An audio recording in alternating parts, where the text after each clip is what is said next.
కాకపోతే వీరిలో ఇబ్బంది కలిగించే విషయాలేంటంటే, ఏదైనా తప్పు చేస్తే కప్పిపుచ్చుకోవాలని చూస్తారు. లోలోపల వారికి తెలిసినా సరే, లోలోపల వారు బాధపడుతున్నా, దానిని పక్కవారికి తెలియకుండా కప్పిపుచ్చుకోవాలని చూస్తారు. దానివల్ల ఇంకా చిన్న చిన్న తప్పులు చేయాల్సి వస్తుంది.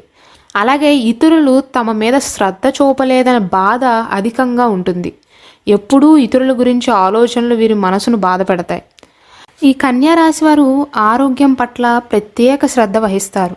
క్రమశిక్షణగా ఉండేందుకు ఇష్టపడతారు. ఈ గుణం కారణంగా వీరు చాలా విజయాలు సాధిస్తారు. చిన్నపిల్లలతో గడపటం అంటే ఈ కన్యా రాశిలో జన్మించిన మహిళలకు చాలా ఇష్టం. తెలియని వ్యక్తులకు సహాయం చేయటం కూడా వీరి అలవాటుగా ఉంటుంది. అలాగే వీరు వ్యాపార దక్షతను కలిగి ఉంటారు. వ్యాపారాన్ని చక్కగా విస్తరిస్తారు. నష్టంలో ఉన్న సంస్థలను కూడా చక్కదిద్ది అభివృద్ధి చేయగలిగిన దక్షత వీరికి ఉంటుంది.